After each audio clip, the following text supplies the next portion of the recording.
नमस्कार। MP classes कारिंगा में आज आपका स्वागत है। आज हमें त्रिभुज और त्रिभुज में आधारभूत समानुपातिकता प्रमेय से संबंधित प्रश्न है। आधारभूत समानुपातिकता प्रमेय या थेल्स प्रमेय और थेल्स प्रमेय के विलोम से संबंधित प्रश्न हल कर रहे हैं हम।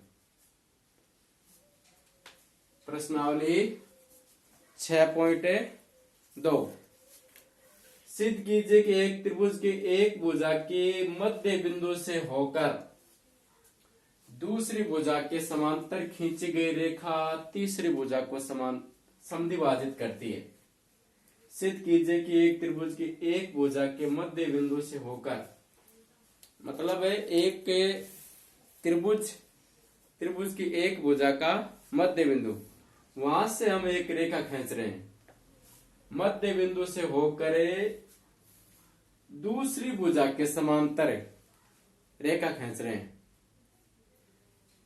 तो दूसरी भुजा के समांतर खींच रहे हैं तो हमें पता है कि इसमें आधारभूत समानुपातिकता प्रमेय लगेगी। तो इसमें दिया गया है, क्या दिया गया, एक त्रिभुज जिसका चित्र बनाएंगे हम। ये एक त्रिभुज ABC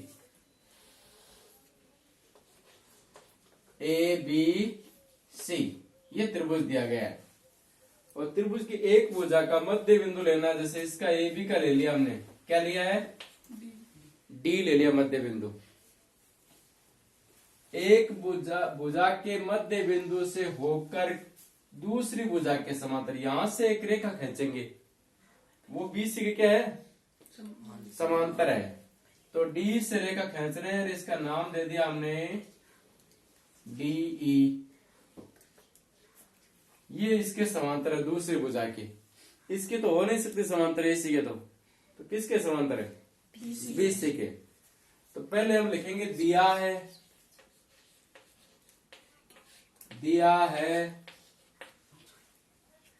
क्या दिया है, त्रिभुज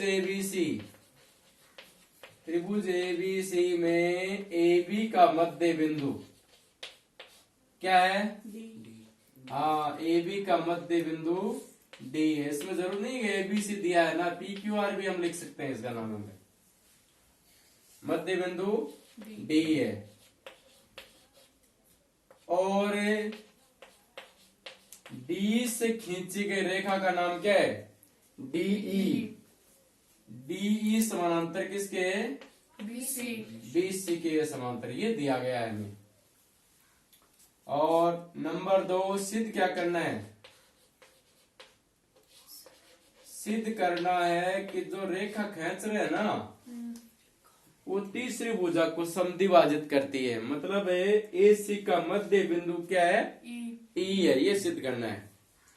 क्या सिद्ध करना है, AC का मध्य बिंदु E, ये सिद्ध करना है। E अर्थात हाँ, क्या सिद्ध करना वास्तव में, AE बराबर EC। ये मध्य बिंदु तभी होगा जब AE बराबर EC होगा, तब AC का मध्य बिंदु E होगा।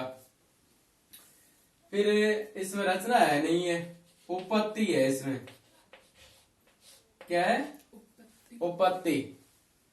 उपपत्ति में हम देखेंगे जो दिया गया वहां से ले लेंगे। क्या दिया है, AC का मध्य नहीं, AB का मध्य बिंदु D है। ये दिया है AB का मध्य बिंदु D है। यहां से लेंगे त्रिभुज ABC में AB का मध्य बिंदु D है। त्रिभुज ABC में AB का मध्य बिंदु D है, मध्य बिंदु D है।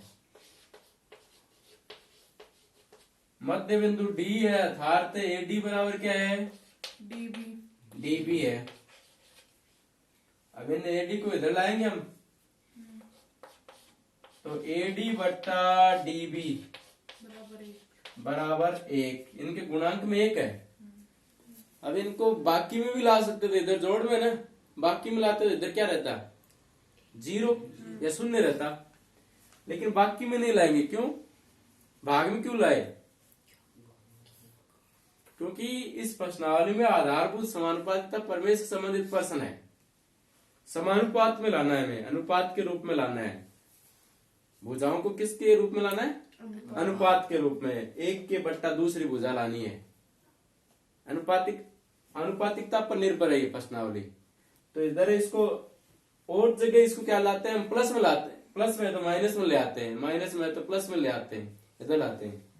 नियम तो ये होता है ये माइनस में आनी चाहिए, इधर AD माइनस BD बराबर 0 होना चाहिए, लेकिन नहीं। हमने क्या किया, इसको गुणांक में देख लिया, क्या है? 1 है।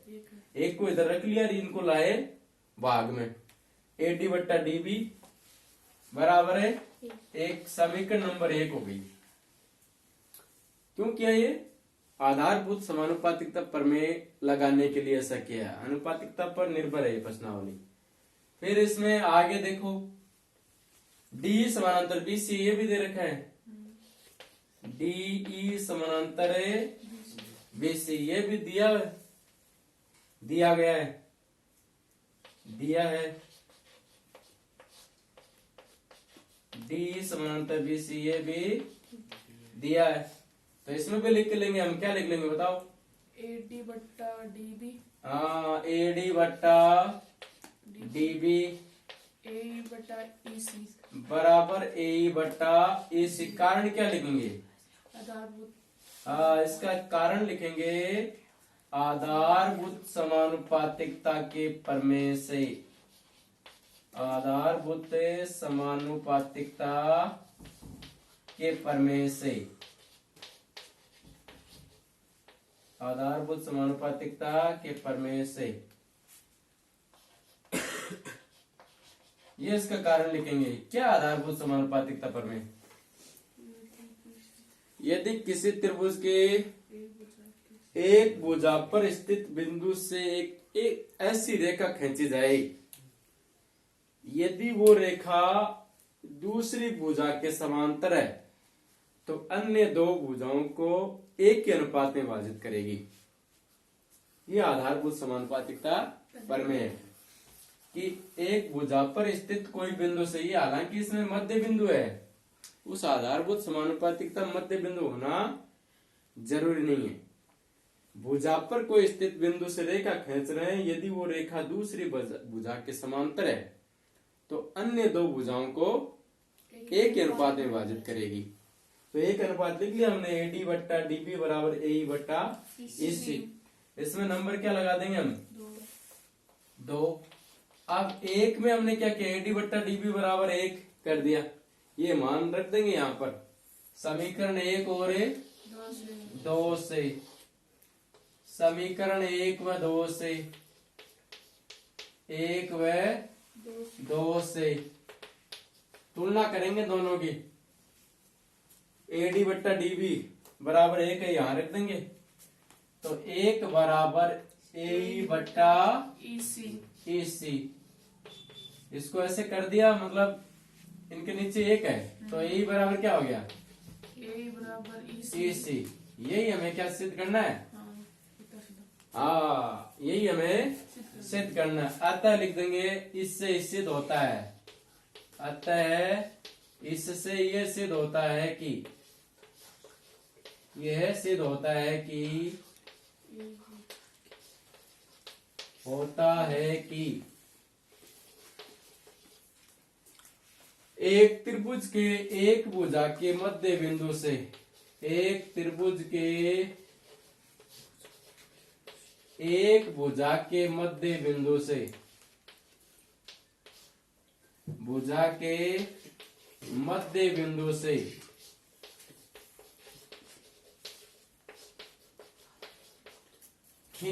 होकर खींचे गए रेखा, होकर दूसरी भुजा के समांतर, होकर दूसरी भुजा के समांतर, दूसरी भुजा के समांतर, समांतर खींची गई रेखा, खींची गई रेखा तीसरी भुजा को समद्विभाजित करती है। ये हमें इससे ये सिद्ध हुआ है, समद्विभाजित तीसरी भुजा को समद्विभाजित करती है, समद्विभाजित करती है। यह सिद्ध कीजिए एक त्रिभुज की एक भुजा के मध्य बिंदु से होकर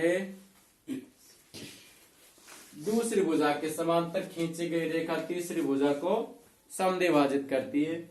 इसमें हम लिखेंगे, दिया है त्रिभुज एबीसी में